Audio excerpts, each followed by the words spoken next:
నేను అనుకున్నట్టు నా జీవితంలో ఏది జరగట్లేదు. నా కెరియర్ విషయంలో, నా వివాహ విషయంలో, నా ఉద్యోగ విషయంలో, నా ఎడ్యుకేషన్ విషయంలో అంతా కూడా తిన్నగా వెళ్దాం అనుకుంటే అంతా కూడా గలిబిలిగా ఉంది. అటువంటి పరిస్థితులు ఎంతమంది ఉన్నారండి? ఇక్కడ ఉన్నారా? దేవుడు మీతోటే మాట్లాడుతున్నాడు. You are wondering what do I do with my life. You are frustrated with life. ఒక పక్కన చూస్తే బంధువులు, స్నేహితులు అందరు కూడా చక్కగా సంతోషంగా ఉన్నారు, ఆశీర్వదించబడినట్టుగా కనబడుతున్నారు. లేకపోతే నిజంగా ఆశీర్వదించబడ్డారేమో. కానీ మీ జీవితంలో ఏమో బానిసలుగా, ఇంకా చిన్న స్థాయిలో, చిన్న పరిస్థితులు, చిన్న స్థాయి అంటే don't think it's only materialistic. అన్ని విషయాల్లో కూడా వారందరూ ఒక అంత లెవెల్కి వెళ్తే నేను మాత్రం ఇక్కడే ఉన్నాను అనే పరిస్థితులు మీరు ఉన్నారేమో. వాళ్ళు అంత భక్తి కూడా చేయని వాళ్ళకేమో ప్రమోషన్ వెంబడి ప్రమోషన్ వస్తుంది. నేనేమో ఇంకా అడుగునిపోయిన స్థితిలోనే ఉన్నాను. వాళ్ళేమో ఇంత మంచిగా కొత్త ఇల్లు కొనుక్కుంటున్నారు, ఇది చేస్తున్నారు. చాలా మందికి ఆశీర్వాదం అంటే ఇవే. ఏంటిది? ప్రమోషన్, కొత్త ఇల్లు, ఇవన్నీ ఆశీర్వాదాలు అనుకుంటూ ఉంటారు. నిజమైన సంతోషము, సమాధానము అది దేవుడిచ్చి అన్నిటికంటే విలువైన ఆశీర్వాదం అని నమ్మట్లేదు. కానీ ఒకవేళ మీ జీవితంలో మీరు ఎంత ప్రయత్నించినా మీ ముందున్న వారే వెళ్ళిపోతున్నారు. వాళ్ళు వెళ్ళిపోతూనే అన్నారు, దూసుకుంటూ వెళ్తానే అన్నారు. కానీ మన జీవితం ఏమో స్టక్ అయినట్టు ఉంది. చాలా మందికి వచ్చే ప్రశ్న ఏంటిదంటే, నేను ఇంత పరిశుద్ధంగా ఉన్నప్పుడు, when I'm staying so holy, nothing seems to change. ఏది కూడా మారుతున్నట్టు కనపట్లేదు. నేను నా భక్తిని, నేను ఇవన్నీ ఆచరిస్తున్నప్పుడు, దేవుడు మాటలు అన్నీ కూడా ఆచరిస్తున్నాను, చూచా తప్పకుండా నేను ఆచరిస్తున్నాను. కానీ నా జీవితంలో ఎటువంటి మార్పు లేదు. ఫ్రస్ట్రేషన్, విసుగు, నిరాశ, నిస్పృహ. ఏం చేయాలి?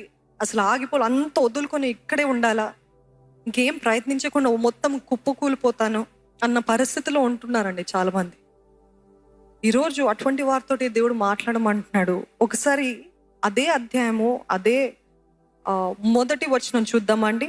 కేవలం మొదటి వచనం, ద ఫస్ట్ లైన్.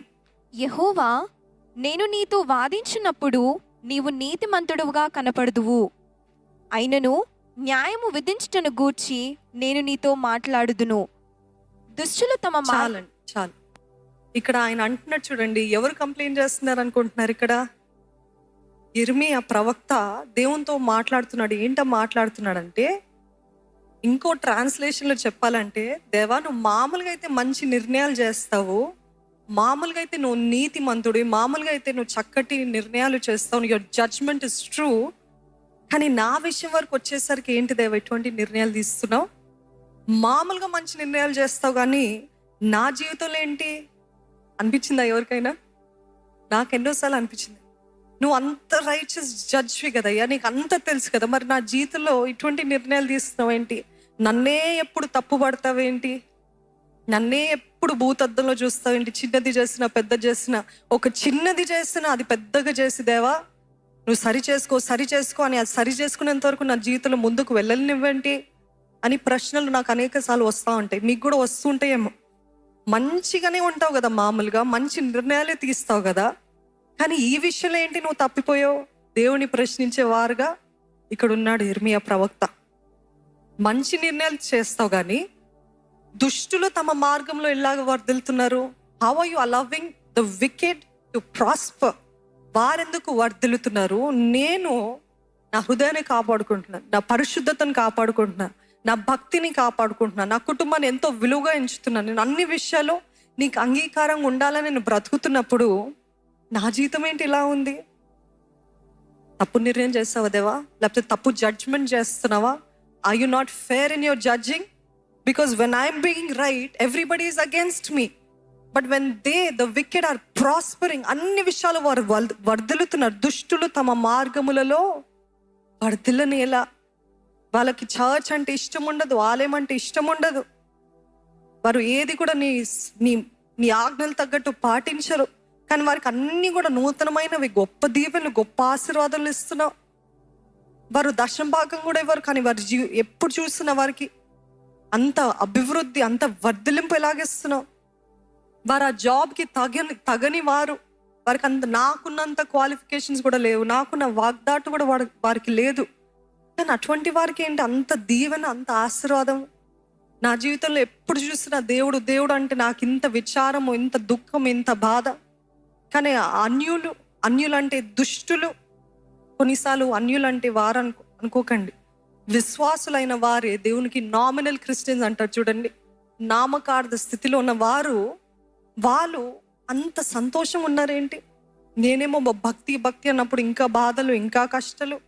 ఒకళ్ళు అన్నారు, saints are sad and sinners are celebrating అంట. ఏంటది? Saints are sad, sinners are celebrating. ఇప్పుడు లోకపు పరిస్థితి కూడా, లోకస్తులు మనల్ని చూసి ఏమనుకుంటారు తెలుసా? మనం కన్నీరు విడుస్తుంటే చాలాసార్లు చూసానండి.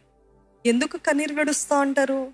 మీకు ఏ రోగం వచ్చింది, ఏం బాధ వచ్చింది, మీకు ఏమైనా పిచ్చా అనేటువంటి మాటలు కూడా అన్నవారు ఉన్నారు. దేవుని సన్నిధిలో ఆరాధనలో కన్నీరు విడిస్తే మీకేమైనా మత్తిపోయిందా అని అనుకున్నారు. కానీ ఒకటి చెప్పగలుగుతామండి, ఈరోజు మనం ఏడుస్తున్నాము, ఆ రోజు రాబోతుంది, మనం అందరం నవ్వుతాము, వారు ఏడుస్తారు. అవునా? ప్రభు ఆయన రాకడ వచ్చినప్పుడు మనమందరం ఈ దుఃఖము, కన్నీరు, బాధ, దిగులు ఏది ఉండదంట. Saints are sad and sinners are celebrating. భక్తులేమో బాధలో, పాపులేమో ఉత్సాహంగా ఉన్నారు. ఈరోజు చాలా మందికి అదే బాధ ఉంటుంది. నా భర్త సరిగ్గా ఉండడు, ప్రార్థన చేయడు, కానీ అన్నీ కూడా చక్కగా జరుగుతాయి. నేనేమో ప్రార్థన అంటాను, నా జీవితంలో ఏమి కార్యం జరగట్లేదు. ఎప్పుడు నాకే పడతాయి తిట్లు, నాకే ఈ శిక్ష, ఈ క్రమశిక్షణ, ఇవన్నీ అనుకుంటూ ఉంటారు. సరే, భర్త భార్య సంగతి వదిలేద్దాం. ఎవరిని చూసి మీరు అనుకుంటున్నారు వారు అంత బాగున్నారు, మీరు తప్పకుండా అనుకుని ఉంటారు. అందుకనే దేవుడు ఈ మాట చెప్తున్నాడు. చాలా మంది మీరు అనుకుని ఉంటారు, వారు అంత బాగున్నారు, ఏంటి నా జీవితం ఇట్లా ఉంది. What is this for? ఈ భక్తి ఎందుకు, ఈ హోలీనెస్ ఎందుకు, ఈ పరిశుద్ధత ఎందుకు? నా జీవితం ఏ రీతిగా ఆశీర్వాదకరంగా లేదు. ఇంకా చెప్పాలంటే ఇంకా బాధ అనేది వస్తుంది. చూడండి, అదే అధ్యాయంలో అదే వచనము చూద్దాము, 2వ వచనము. నీవు వారిని నాటుచున్నావు, వారు వేరు తన్నుచున్నారు, వారు ఎదిగి ఫలములనిచ్చుచున్నారు, వారి నోటికి నీవు సమీపముగా ఉన్నావు, కానీ వారి అంతరింద్రియములకు దూరముగా ఉన్నావు. ఇక్కడ చూసారండి, వారి నోటికి నువ్వు సమీపంగా ఉన్నావంటే వారు అన్యులు కాదు, వారు విశ్వాసులే. దేవుడు అనేవారే, కానీ హృదయానికి మాత్రము దూరంగా ఉన్నారు. దేవుని ఆజ్ఞలు పాటించని వారు, దేవుని చిత్తానుసారంగా జీవించని వారు, అటువంటి వారి గురించి రాస్తున్నాడు. ఎంతమందికి మీలో ఉన్నవారు చెప్పగలుగుతారు, నా స్నేహితులు అలాంటి వారే, క్రిస్టియన్స్ అంటారు కానీ అన్ని లోకపరమైన ఆచారాలే, లోకానుసారమైన భక్తే, నులివెచ్చని స్థితియే, కానీ వారు మాత్రము తెగ ఎంజాయ్ చేస్తున్నారు జీవితాన్ని. నా బ్రతుకు మాత్రం ఏడుపే అన్న పరిస్థితిలో ఉన్నారా? ఇక్కడ చూడండి, నువ్వు వారిని నాటుచున్నావు, వారు వేరు తన్నుచున్నారు. ఎవరు నాటేదంట అండి? ఈరోజు ఎవరైనా నాటబడుతున్నారు, ఎవరైనా వర్ధిల్తున్నారు అంటే ఎవరిచ్చేది? అది దేవుడే. దేవుడు వారిని నాటుతున్నాడు, వారి వేరు తన్నుచున్నారు, వారు ఎదిగి ఫలములను ఇచ్చుచున్నారు. See, God gives anything. Every good and perfect gift comes from above. జ్యోతిర్మయుడగు తండ్రి దగ్గర నుండే మనకి శ్రేష్టమైన ప్రతి ఈవి, ప్రతి వరము మనకి కలుగుతుంది. ఈరోజు మీకు కలిగింది ఏమైనా? ఎప్పుడైనా చెప్పారండి, నాకు ఏదొచ్చినా ఇది దేవుడిదే అన్నవారు ఉన్నట్లయితే హల్లెలూయా చెప్తారా? Whatever we get, whatever we receive, it's directly from God. Any good, అన్ని దేవునిదే కాదు. Every good and perfect gift, శ్రేష్టమైన ప్రతి ఈవి, ప్రతి వరము దేవుడిచ్చేదే. ఇక్కడ దేవుడు వారిని నాటుచున్నాడు, వారి వేరు తన్నుచుంది, వారు ఎదిగి ఫలములు నిచ్చుచున్నారు, కానీ వారి నోటికి నువ్వు సమీపంగా ఉన్నావు, కానీ వారి అంతరంద్రియములకు దూరంగా ఉన్నావు. ఎంతమందికి తెలుసా అండి చర్చ్ భాష? బాగున్నారా సిస్టర్ అంటే అంతా దేవుని దయనే కదా. ఏమైనా జరిగిందంటే హల్లెలూయా, స్తుతి, స్తోత్రాలయ్యా అని అంటారు. ఇదంతా అలవాటు అయిపోయింది, నామకార్థంగా వస్తుంది, ఒక ఊత పదం వల్లే వస్తుంది. అందరికి చూడండి, చాలా మంది నామకార్థ క్రైస్తవులకు ఊత పదాలుగా దేవుని వాక్యాన్ని, దేవుని మాటల్ని, దేవుని స్తుతించడం జరుగుతూ ఉంటుంది. ఎంతమంది చూస్తారు? అన్నిటికీ మీకు ఇది అంతా దేవుని దయనే అండి, అంతా దేవుని కృపనే, ఏమైనా కలిగింది అంతా దేవుని. కానీ వారి వ్యక్తిగత జీవితానికి వచ్చేసరికి మనము మన నోట్ పైన చేయబెట్టుకోవాల్సిన పరిస్థితి. ఎందుకు? వారి వ్యక్తిగత జీవితంలో అంతా దేవునికి విరుద్ధమైన కార్యాలు, పాపాలు, పాపపు క్రియలు, పాపపు ఆచారాలు, లోకానుసారమైన పద్ధతులు, ఇవన్నీ ఆచరిస్తూ ఉంటారు. కానీ మరలా చెప్పేది ఏంటి? దేవుడే, దేవుడే, నేను క్రైస్తవుడిని, నా పేరు ఇది అని క్రైస్తవ పేరు చెప్తూ ఉంటారు. But their hearts are too far from God. ఇక్కడ ఇర్మియా అదే అంటున్నాడు, అదే బాధపడుతున్నాడు. నాకు తెలుసు వాళ్ళ వేషధారణ దేవా, నీకు కనపట్లేదా? ఈరోజు ఎంతమంది దేవుని అలాగా ప్రశ్నించారు, దేవా నా కళ్ళ ముందు కనపడుతుందా ఎవరు ఎంత వేషధారణ? సేవకుల ముందు ఒక రీతిగా, సేవకులు లేనప్పుడు ఇంకో రీతిగా. వారు చూస్తున్నారంటే పని చేస్తారు, వారు చూడనప్పుడు తిరిగ్గా కూర్చుంటారు, ఫోన్ పట్టుకొని ఆడుతూ ఉంటారు. అంటే వీరి వేషధారణ నేను గమనిస్తున్నాను, కానీ వారినే ఎప్పుడు మెచ్చుకునేలాగా చేస్తావేంటి? ఆ పాస్టర్ గారు వచ్చి ఎప్పుడు అతనే మెచ్చుకుంటాడేంటి? ఆయన లోపల ఎలాగ ఉంటాడో, ఎలాగ బూతులు మాట్లాడతాడో, ఎలాగ తిట్టుకుంటాడో సేవకుల్ని, అదే రీతి ఎటువంటి లేజినెస్ తోటి ఉంటాడో నేను చూస్తాను నా కళ్ళరా. కానీ ఆయననే మెచ్చుకునేలాగా చేస్తావు, నేనేమో యథార్థంగా పనిచేస్తాను పనికి మాలి అని నన్ను తిడుతున్నారు, నన్ను బాధ పెడుతున్నారు, ఏం చేయట్లేదని నన్ను అంటున్నారు అనే పరిస్థితి ఎప్పుడైనా ఎవరికైనా వచ్చిందండి? దేవుడు చూస్తున్నాడు. So you don't have to worry, మీరు బాధపడని అక్కర్లేదు, దేవుడు చూస్తున్నాడు. అందుకనే పౌలు భక్తుడు అంటాడు, మీరు మనుషులు అందు కాక దేవుని అందు చేయాలి. దాసులంట వారి యజమాని కోసం పనిచేయడం కాదంట, దేవుడు చూస్తున్నాడని పనిచేయాలంట. ఈరోజు మీ ఆఫీసెస్లో ఎవరు చూస్తున్నారని పనిచేస్తున్నారండి? దేవుడు చూస్తున్నాడని పనిచేస్తున్నారా? లేకపోతే వారు పక్కకి వెళ్ళిన వెంటనే మరలా రిలాక్స్డ్గా, లేడ్ బ్యాక్గా, ఏమి పని చేయని వారుగా ఉన్నారా? ఈరోజు ఏది చేసినా దేవుని మహిమ కోసం చేయాలని ఆయన వాక్యం తెలియజేస్తుంది. చూడండి, ఇటువంటి వారు వేషధారణ, ఇటువంటి వేషధారణలు మనం అనేక సార్లు ఎదుర్కొంటూ ఉంటాం మన జీవితాల్లో. మనకు అర్థం కాదు, మనకి పిచ్చెక్కేస్తుంది. ఇంత నటన, ఇంత ద్రోహమా, ఇంత మోసమా, మనుషుల ముందు ఒకలాగా, మనుషుల వెనకాల ఒకలాగా. అట్లాంటి వారికి ఎటువంటి తీర్పు రాదేంటి? ఎటువంటి జడ్జ్మెంట్, కరెక్షన్ రాదేంటి? ఇంకా చూస్తుంటే వాళ్ళే ఎదుగుతున్నారు, వాళ్ళకే మెప్పులు, వారికే అప్రిసియేషన్. నేను ఇంత కష్టపడుతుంటే నన్ను ఎవరు చూడరా? దేవా నువ్వు చూడవా? Are you not fair in your judgement అనే ఈ మాటలు, ఈ ఆలోచనలు మనకు వస్తుంటాయండి. అదే రీతి 4వ వచనం చూద్దామా? భూమి ఎన్నాళ్ళు దుఃఖింపవలెను, దేశమంతటిలోని గడ్డి ఎన్నాళ్ళు ఎండిపోవలెను. అతడు మన అంతము చూడడని దుష్టులు చెప్పుకొనుచుండగా, దేశంలో నివసించు వారి చెడుతనము వలన జంతువులను పక్షులను సమసిపోవుచున్నవి. ఈ వచనానికి అర్థం ఏంటిదంటే, దేవుడు ఎవరిని తీర్పు తీరుస్తాడంటే అన్యాయము లేకపోతే దేవుని ఎరగని వారిని తీర్పు తీర్చట్లేదండి. దేవుణ్ణి ఎరిగాము, దేవుని నామాన్ని ధరించుకున్న వారిని తీర్పు తీరుస్తున్నాడు. చూడండి, భక్తులు ఎప్పుడైతే పాపంలోకి వెళ్తారు, భక్తులు అంటే ఎన్నుకోబడిన వారు, కోరుకోబడిన వారు, పిలువబడిన వారు ఎప్పుడైతే దుష్టత్వంలోకి వెళ్ళిపోతారో అప్పుడు సృష్టిలో కూడా మార్పులు చెందుతాయి. తెలుసా? దేశమంతటిలో గడ్డి ఎన్నాళ్ళు ఎండిపోవలెను, అతడు మనం అంతము చూడడని దుష్టులు చెప్పుకొనిచుండగా, దేశంలో నివసించు వారి చెడుతనం వలన జంతువులు పక్షులు సమసిపోవచ్చున్నవి. ఇదెంత గొప్ప మర్మము, మిస్టరీ అంటే ఇది అన్యుల గురించి మాట్లాడట్లేదు. అర్థమవుతుందా?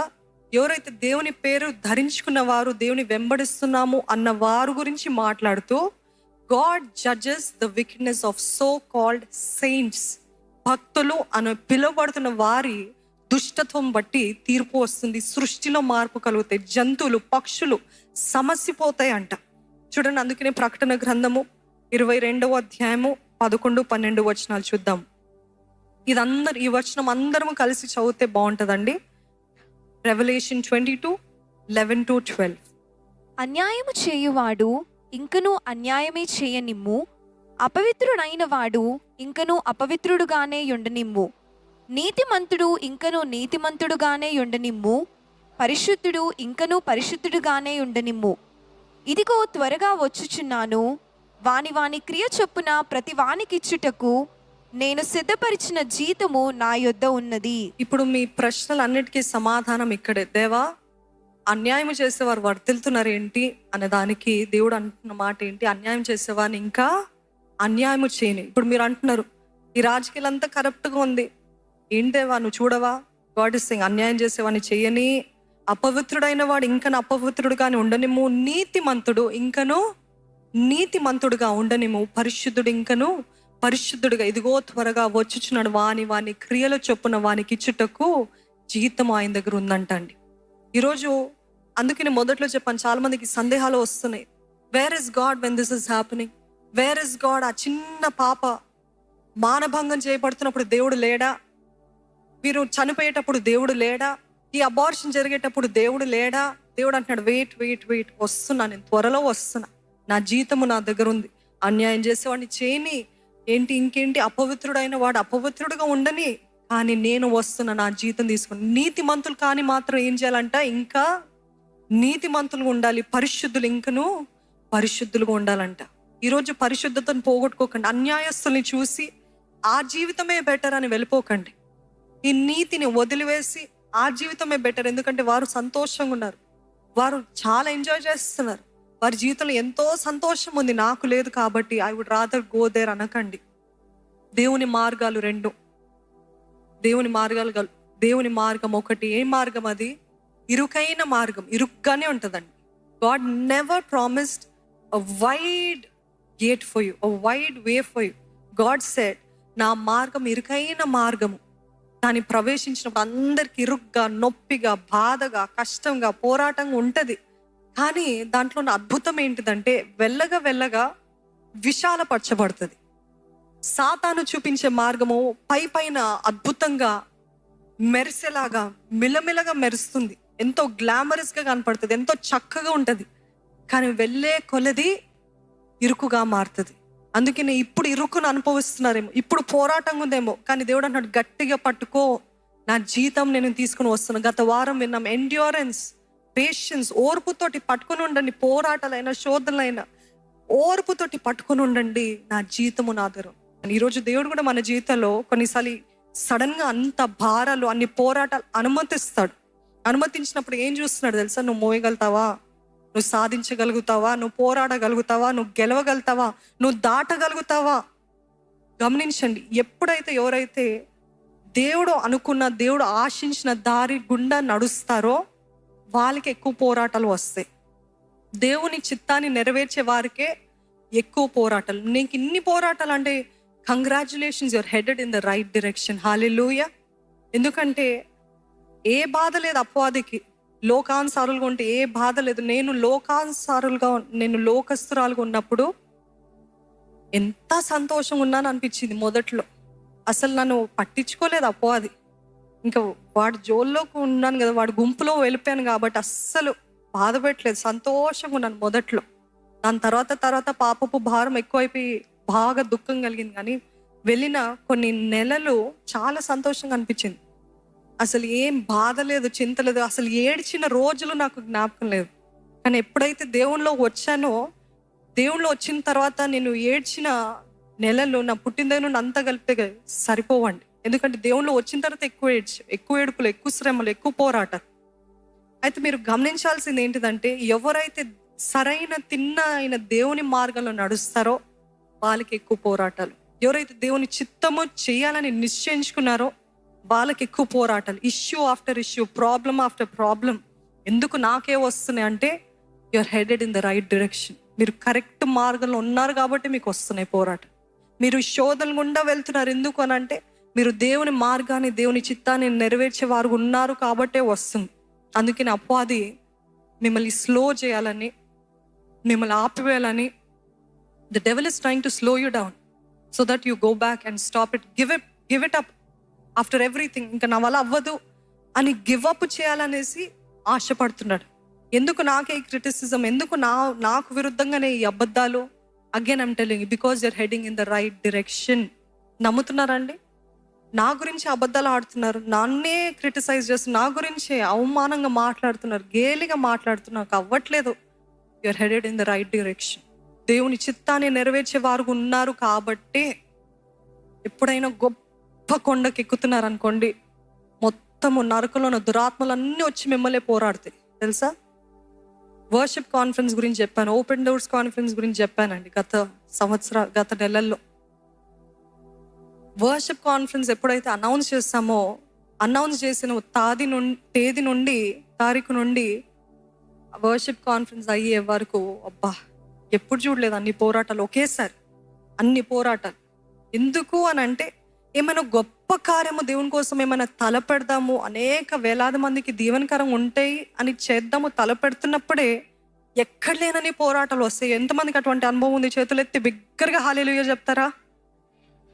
నేనేమైనా గొప్పది నా జీవితంలో అవుతుందన్నప్పుడే ఆల్ హెల్ బ్రేక్స్ లూస్, అంతా కూడా విరుద్ధంగా మారిపోతాయి. Everything is working against me అన్నట్టు అనిపిస్తుంది. కానీ అయినప్పటికీ ఆగిపోకండి, ఇర్మియా వలె అలసిపోకండి, కంప్లైంట్ చేయకండి. No no no no, you have to say okay, I'm in the right direction. నేను ఇప్పుడు అసలైన మార్గంలో ఉన్నాను, అందుకనే పోరాటాలు, అందుకనే శోధనలు. Something big is going to happen. మీ పక్కనున్న వారు చెప్పండి, something big is going to happen. గట్టి చెప్తారా? నమ్మిన వారు ఉన్నట్లయితే హల్లెలూయా చెప్తారా అండి? Because where there is more battles అంటే something big and great is happening. దేవుడు మిమ్మల్ని కొండపైకి ఎక్కించాలంటే మొదటికి కింద ఉన్న ఈ కుట్టి సైతాన్ని, కుట్టి దురాత్మల్ని పోరాడాలి, జయించాలి. దాని తర్వాతనే ఎక్కగలుగుతాం. ఇది జయించలేకుండా మీరు ఎంత ప్రయత్నించినా అవి లాగుతానే ఉంటాయి, వెనకలకి లాగుతానే ఉంటాయి. అందుకని దేవుడు లెవెల్ లాగా పెట్టాడు. ఇది జయించు, అప్పుడు నీకు కొండ. ఈ లోయని జయించు, దాటు, అప్పుడు నీకు కొండ. ఇక్కడ దేవుడు అంటాడు, నువ్వు పాదాచారుల్ని జయించకపోతే, వీరి బట్టే నువ్వు అలసిపోతే, నువ్వు రాజుల్ని, ఆ రథాలు ఎలాగ జయిస్తావు అని అంటున్నాడు. ఇక్కడ దేవుడు అంటుంటే why should I be happy అంటే, దేవుడు ఇంకా పెద్ద పోరాటాలు వస్తాయి అంటే దీన్ని బట్టి నేను ఎందుకు ఆనందించాలి అని ఆ సందేహం కలుగుతుందేమో. అక్కడ దేవుడు స్పష్టంగా అంటున్నాడు, ఈ ఫుట్ మెన్నే నువ్వు పోరాడలేకపోతే వస్తున్నాయి రౌతులు, రథాలు వస్తున్నాయి, వాటిని ఎలాగ పోరాడతావు అంటే, మరి దీన్ని బట్టి ఎలాగ ఆనందించమంటావు అక్క? ఈ పోరాటాలే నేను తట్టుకోలేకపోతున్నాను, ఇంకా పెద్ద పోరాటాలు వస్తే నేను ఎలాగ తట్టుకోగలుగుతాను అంటే, మరలా చెప్తున్నాను, the greater the trial greater the blessing. Hallelujah. Greater the trial greater the blessing. Amen. ఎంత పెద్ద పోరాటమో అంత గొప్ప దీవెన, అంత గొప్ప ఆశీర్వాదము దేవుడు మనకి ఇస్తాడండి.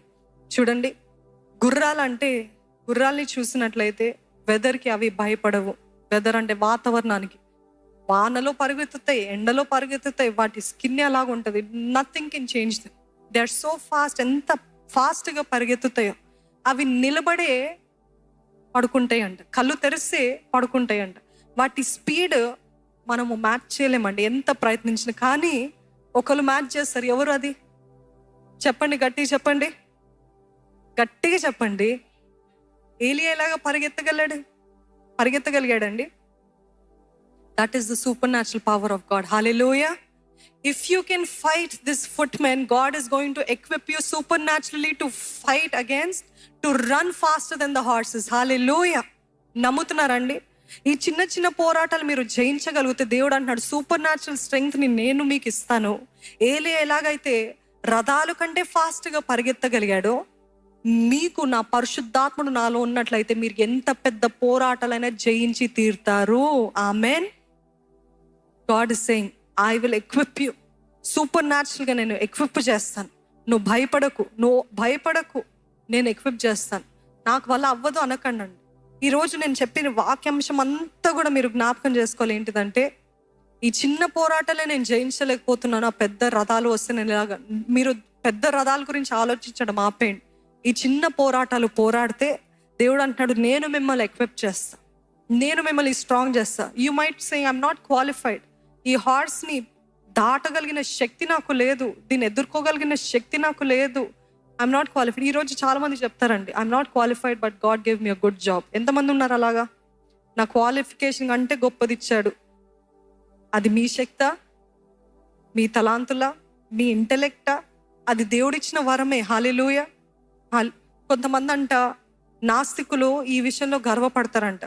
నేను చదివి పొందుకున్నాను ఈ డిగ్రీ, నేను చదివాను, నేను సాధించాను, నేను మెమరైజ్ చేశాను, నేను నేర్చుకున్నాను అంటే, ఒక భక్తుడు అన్నాడంట, నువ్వు చదవవు బాగానే ఉంది, నువ్వు రాసావు బాగానే ఉంది, నువ్వు చదవడానికి కళ్ళు ఎవరిచ్చారు అని అడిగాడంట.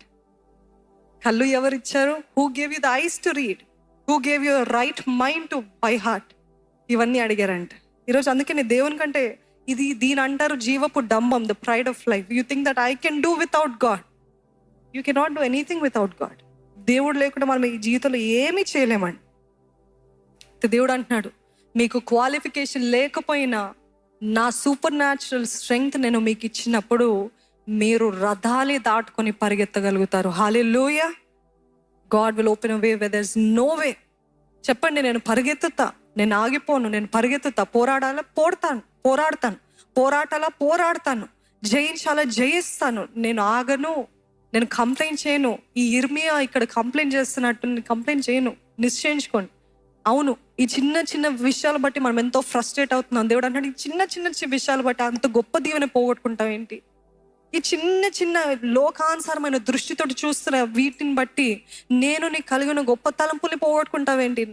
నాకు నీ నిమిత్తమై గొప్ప తలంపులు, మేలుకరమైనవే, కీడుకరమైనవి కావు. I have so much plans for you, but you're not looking at that plan, your looking at this cheap little petty stuff. ఈ చిన్న చిన్న వాటిని చూస్తూ వీటి బట్టే నువ్వు ఫ్రస్ట్రేట్ అయిపోతున్నావు, విసుగు చెందుతున్నావు, నిరాశ పొందుతున్నావు.